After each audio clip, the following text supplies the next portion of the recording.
মাটি ফেটে দুভাগ হয়ে যাচ্ছে আফ্রিকা মহাদেশ, তৈরি হচ্ছে নতুন সমুদ্রের পথ।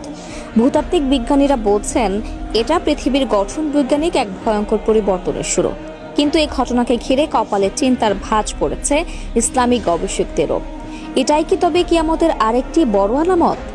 প্রিয় নবী হযরত মুহাম্মদ সাল্লাল্লাহু আলাইহি ওয়াসাল্লাম সহিহ মুসলিমের হাদিস নম্বর 2877 স্পষ্ট বলেছেন, কিয়ামতের আগে পৃথিবীতে ঘটবে ভয়াবহ পরিবর্তন, বড় বড় বিপর্যয়, যার মধ্যে একটি হবে জমিন ফেটে যাওয়া ও ভূপৃষ্ঠের পরিবর্তন। তাহলে কি আমরা সেই সময়ের দিকে এগোচ্ছি?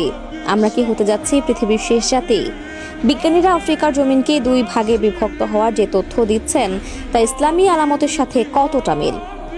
আজকের এই ভিডিওতে আমরা জানবো, আলোচনা করব এবং বুঝতে চেষ্টা করব এই রহস্যময় ঘটনার বাস্তবতা। এর সাথে আরও কিয়ামতের এমন 5টি বড় আলামত আমরা দেখেছি বাস্তবে সংঘটিত হয়ে যেতে, যেগুলো সম্পর্কে অনেকেই অবগত নন। তাই প্রিয় দিনী ভাই ও বোনেরা, নিজেকে গুছিয়ে নিন, সাবধান হন, আল্লাহর কাছে ফিরে আসুন। যারা দুনিয়ার মোহে ডুবে আছেন তারা একবার চিন্তা করুন, দুনিয়ার জীবন শেষে আখিরাতে আপনি আল্লাহর সামনে কি নিয়ে দাঁড়াবেন। তাই ভিডিওটি সবাইকে শেয়ার করুন এবং মানুষকে আল্লাহর পথে আহ্বান জানান। চলুন শুরু করি আজকের আলোচনা। প্রিয় দর্শক, রাসূলুল্লাহ সাল্লাল্লাহু আলাইহি ওয়াসাল্লাম যা বলে গিয়েছেন তার সাহাবীরা তা সংগ্রহ করে হাদিসের গ্রন্থে লিপিবদ্ধ করেছেন।